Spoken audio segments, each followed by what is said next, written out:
রাগ করবেন না। দেশে মোবাইল আইছে, চিঠি বন্ধ হইয়াছে, দিওয়ানা বানাইছে, ভোলা মায়ের মনের কথা ভাসে বাতাসে।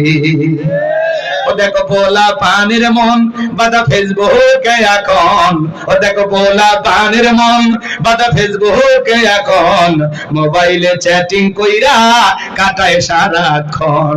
এই মোবাইল পাইয়া দেখো মদনের মাইয়া, এই মোবাইল পাইয়া দেখো মদনের মাইয়া কি কাণ্ড ঘটাইছে, স্বামী সংসার রাইখা নাকি পালাইয়া গেছে, সে যে স্বামী সংসার রাইখা নাকি পালাইয়া গেছে।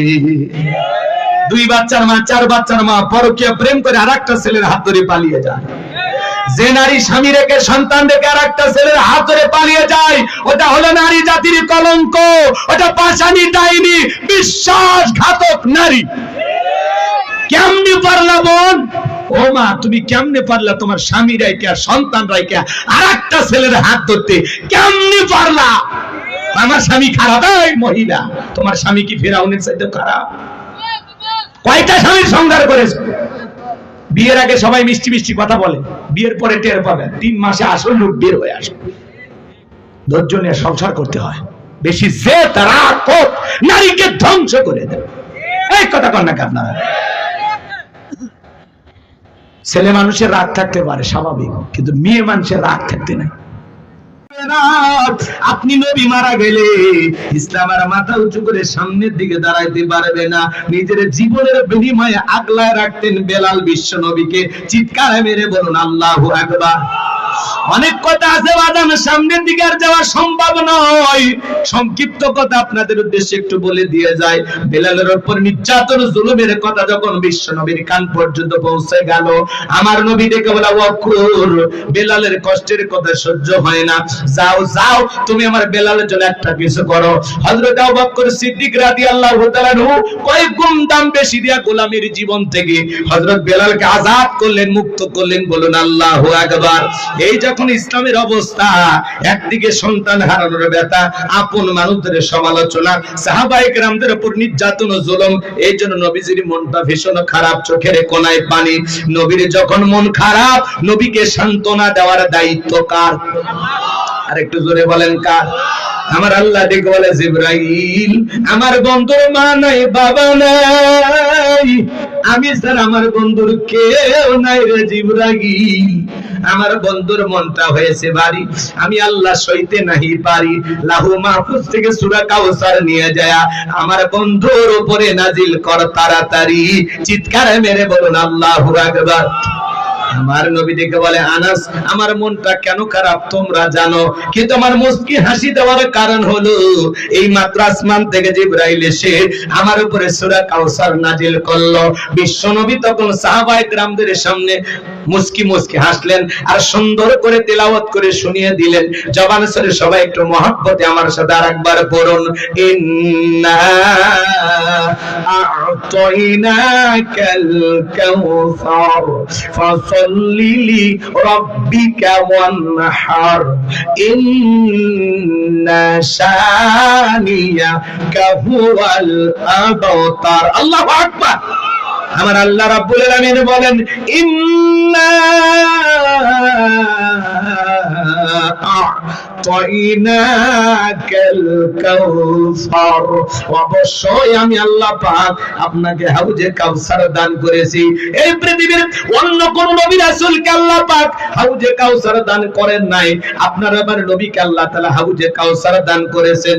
ইন্না আ'তাইনাকাল কাউসার, নিশ্চয়ই আমি আল্লাহ পাক আপনাকে হাউজে কাউসার দান করেছি। চিৎকার মেরে বলুন সুবহানাল্লাহ। এই হাউজে কাউসারের পানি দুধের মতো সাদা, মধুর চাইতে মিষ্টি, পানির মতো ক্লিয়ার।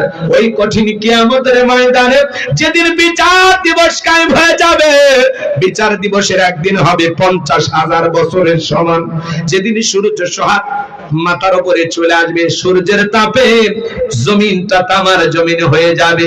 সেদিন পাহাড় পর্বত নদী নালা খাল বিল বিল্ডিং আমারত কোনো কিছু থাকবে না। কুল্লু মান আলাইহা ফান, সবকিছু আল্লাহ তাআলা ধ্বংস করে দেবে। কোন বাংলাদেশ থাকবে না, আমেরিকা থাকবে না, লন্ডন থাকবে না, জাপান, ভুটান, কোনো কিছু থাকবে না। এ বাজান, এই পৃথিবীর যত দামের বিল্ডিং আমরা যা দেখেন সব কিছু আল্লাহ তাআলা তছনছ করে দিবেন, ধ্বংস করে দিবেন, কোনো কিছু অবশিষ্ট থাকবে না। ওই কঠিন কিয়ামতের ময়দানে বেঈমানদের জিহ্বা ঝুলে আসবে নাভি পর্যন্ত। ওই কঠিন কিয়ামতের ময়দানে আল্লাহর আরশের ছায়া ছাড়া আর কোনো ছায়া থাকবে না। আল্লাহর আরশের ছায়ার নিচে আল্লাহ 7 শ্রেণীর মানুষকে ছায়া দান করবেন। এটা হলো কিয়ামতের ময়দানে আল্লাহ তৈরি করা ভিআইপি গ্যালারি। সেখান থেকে আল্লাহর সেই সমস্ত প্রিয় বান্দারা কিয়ামতের ফাইনাল খেলা উপভোগ করবেন। বলুন সুবহানাল্লাহ। কিয়ামতের ময়দান বড় কঠিন। ইয়াউমা ইয়াফিরুল মারউ মিন আখিহি ওয়া উম্মিহি ওয়া আবিহি ওয়া সাহিবাতিহি ওয়া বানিহি। যেদিন ভাই ভাইয়ের কাছ থেকে পালিয়ে যাবে, মা সন্তানের কাছ থেকে পালিয়ে যাবে, বাবা পালিয়ে যাবে, স্ত্রী পালিয়ে যাবে, সন্তান পালিয়ে যাবে। ওই কঠিন কিয়ামতের ময়দানে একজন আরেকজনকে দিকে পালিয়ে যাবে। বাজার, মা সন্তানের কাছ থেকে পালিয়ে যাবে। সন্তান যখন মা বলে দাবি করবে, মা এমন বলবে, জীবনে কোনোদিন আমার বিয়ে হয়েছে কিনা আমার জানা নাই, দুনিয়াতে আমার কোনো সন্তানই নাই, অস্বীকার করবে। কিয়ামতের ময়দানে মানুষ নিজেকে নিয়ে ব্যস্ত থাকবে, নিজের পেরেশানিতে মানুষ হাবুডুবু খাবে, নিজে এতটা আতঙ্কিত হবে বাজান, কেউ কাউকে চিনবে না। স্বামী স্ত্রীর কাছ থেকে পলায়ন করবে, ভাইয়ের কাছ থেকে পালিয়ে যাবে, সন্তানেরা পালিয়ে যাবে। এ বাজান, কোন আত্মীয় স্বজন আপনার কেউ কারো পরিচয় দেবে না, কেউ কারো বিন্দু পরিমাণ উপকারে আসবে না। ওই কঠিন কিয়ামতের ময়দানে মানুষ তলে তলে পানির পানি বলে চিৎকার মারবে, আর বিশ্ব নবীর কাছে যাবেন হাউজে কাউসারের পানি পান করার জন্য। কিছু মানুষের চোখের সামনে আল্লাহ তাআলা পর্দার আবরণ তৈরি করে দিবেন। আমার আল্লাহ রব্বুল আলামিন যখন কিছু মানুষের চোখের সামনে পর্দার আবরণ তৈরি করে দিবেন, ওই মুহূর্তে আপনার আমার নবী আল্লাহকে ডেকে বলেন, আল্লাহ, সংখ্যায় আমি আমার অনেক উম্মতকে দেখতে পাইলাম, কেন জানি সংখ্যা কমে গেল, বুঝতে পারলাম না। আমার আল্লাহ তখন ডেকে বলে, বন্ধু, পাইকারি দরে সবাইকে আপনি হাউজে কাউসারের পানি পান করাইতে পারবেন না। দুনিয়ার জীবনে 2টি অপরাধ করেছিল যারা, আজকে আপনার হাতে হাউজে কাউসারের পানি পাবে না তারা। জোরে বলেন, কয়টি অপরাধ? ওই 2টি অপরাধ আপনার আমার ভিতরেও থাকতে পারে কিনা বলেন। মানুষ তলে তলে নবীজির কাছে যাবেন হাউজে কাউসারের পানি পান করার জন্য। এদিকে শোনেন, এদিকে শোনেন। হযরত আবু বকর সিদ্দিক রাদিয়াল্লাহু তাআলা আনহু পিয়ালাগুলো ভরায়া দিবেন, মাঝখানে দাঁড়িয়ে থাকবেন হযরত ওমর বিশ্ব নবীর হাতে দিবেন, আর নবীজি তার আদরের উম্মতদেরকে খুঁজে খুঁজে কিয়ামতের ময়দানে হাউজে কাউসারের পানি পান করায় দিবেন। নবীজির হাতে এক পেয়ালা হাউজে কাউসারের পানি পান করতে পারলে জান্নাতে ঢোকা পর্যন্ত তার আর তৃষ্ণা লাগবে না, তৃষ্ণা মিটে যাবে। বলুন সুবহানাল্লাহ। ও টাঙ্গাইলের তরুণ যুবকেরা, মুরব্বি বাবা ছিরা, কারা কারা আছেন গো নবীজির হাতে কিয়ামতের ময়দানে হাউজে কাউসারের পানি পান করতে চান? 2টা হাত তুলে আমার আল্লাহকে দেখা। আল্লাহ আসমান থেকে কুদরতি নজর দিয়ে তাকায় দেখো, এ বিশাল জনতা কিয়ামতের ময়দানে নবীজির হাতে হাউজে কাউসারের পানি পান করতে চায়।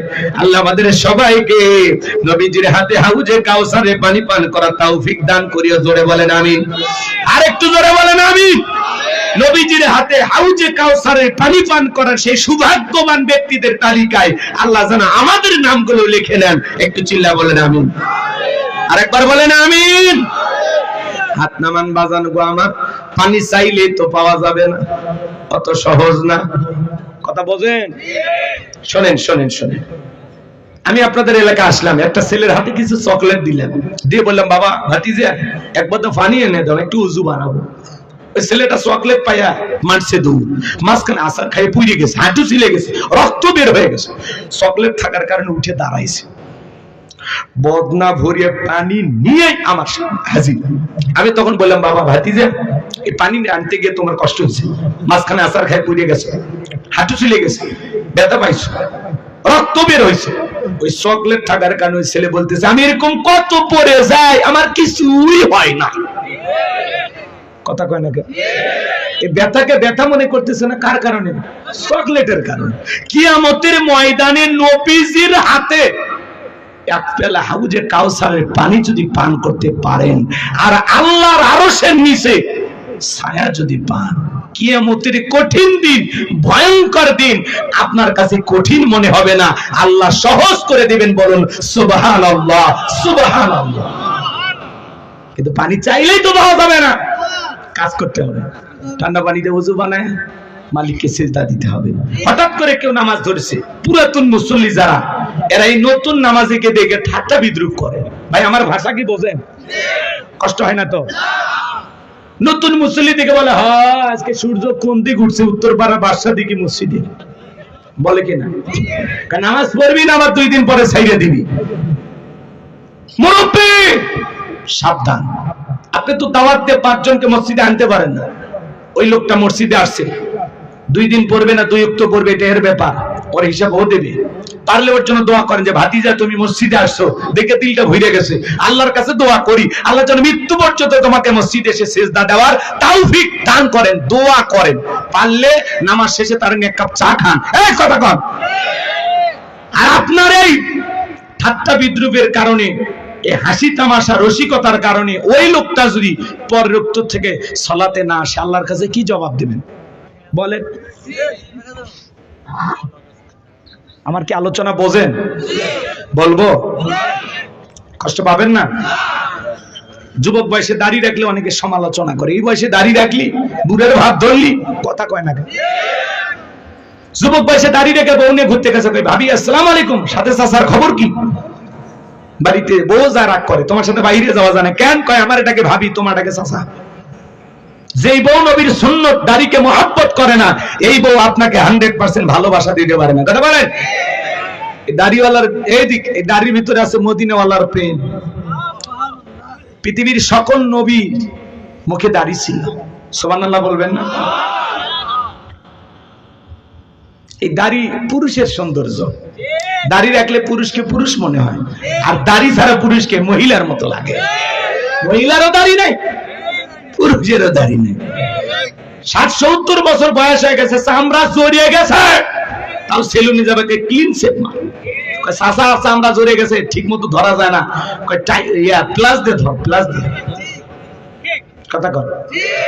মুরব্বী চাচা, যে কায়দায় চামড়া জড়িয়ে গেছে, ভালো মতো সেভ করা যায় না, একটু দাড়িটা ছাড়েন, এইবার রাখেন। কয় না, দাড়ি চুলকায়। তোমার দাড়িতে চুলকায়, কবরে যাও, ফেরেশতারা চুলকানির মলম নিয়ে বসে আছে। কথা কয় ঠিক কি না? দাড়ি ভাল লাগে না। আপনি মুসলমান দাবি করেন, কত দুর্ঘটনায় মানুষ মারা যায়। আল্লাহ না করুক, মুখে দাড়ি নাই, পকেটে টুপিও নাই, দুর্ঘটনায়, বাস দুর্ঘটনা আপনি মারা গেছেন, মানুষ কি করবে? লুঙ্গি খুলে দেখবি মাথা কাটা আছে না নাই। মরার পরে আপনার ইজ্জত মানুষ দেখবে। এই জন্য হয় মাথায় টুপি, না হলে মুখে দাড়ি, দুইটার মধ্যে একটা নিয়ে ঘোরেন। কথা কয় না, কথা কয় না। এই যে মাহফিলে আসছেন, অনেকের মাথায় টুপি নাই। কি এটা গানের কনসার্ট? এটা ওয়াজ মাহফিল না, জান্নাতের বাগান না? এখানে আসার একটা ভদ্রতা নাই, পরিবেশ নাই, মাথায় কেন টুপি নাই বলেন? যান, চলেন আমার সাথে, চলেন জামালপুরে চলেন, ময়মনসিংহে চলেন, এদিকে নোয়াখালী, কুমিল্লা, লক্ষ্মীপুর চলেন, টুপি ছাড়া কোনো শ্রোতা পাবেন না। যত সমস্যা উত্তরবঙ্গে, অধিকাংশ শ্রোতা আসে এমনি, 5 মিনিট শোনে, বাদাম খাই, চলে যায়। মানে এদের ওয়াজের ভর্তি কোনো আকর্ষণই নাই, মানে ওয়াজের প্রতি যে একটা মনোযোগ, এটা নাই। রাগ করেন আপনারা? করলে আমার সমস্যা কি?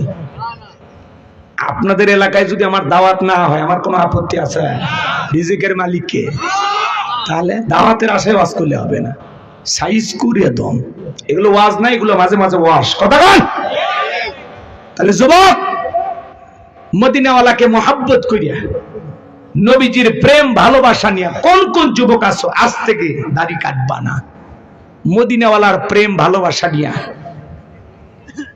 কারা আছো? দাড়ি তার কোনোদিন বিলেট লাগাইবা না, খুর লাগাইবা না। একটু হাত তুলে দেখাও শোনা। আরে বেটা, আপনার তো দাড়ি আছে, দাড়ি যারা দাড়ি রাখবেন আজ থেকে ইনশাআল্লাহ, হাত তোলেন, বলেন ইনশাআল্লাহ আজ থেকে আর কোনোদিন দাড়ি কাটবো না। এই যে মানুষগুলো যদি পরিবর্তন হয়ে যায়, আলহামদুলিল্লাহ, ভাইয়ের পরিবর্তন হবে। হে যুবক, তোমরা হাত তোলো না কে? তোমরা মাহফিল দিছো, তোমাদেরকে আগে ভালো হবে। বক্তার ওয়াজ শুনে যদি বেশি মানুষ ভালো হইতো, তাহলে এই ডেকোরেটর লোকের আগে ভালো হইতো। যে পরিমাণে ওয়াজ শোনে, কথা খান। আমার ভাইয়েরা মন খারাপ করেছেন মনে হয়। হাউজে কাউসারের পানি পান করতে গেলে কাজ করতে হবে দুইটা আঙ্গুল তুলে বলেন তো কাজ করতে হবে কয়টি? দুইটি। আরো জোরে হলো না। এবার হাত নামান বাজান। কি সেই দুইটি কাজ? আল্লাহ তাআলা 2 নাম্বার আয়াতে জানিয়ে দিলেন, ফাসল্লিলি রাব্বিকা ওয়ানহার। বলেন ফাসল্লিলি রাব্বিকা ওয়ানহার, ফাসল্লিলি রাব্বিকা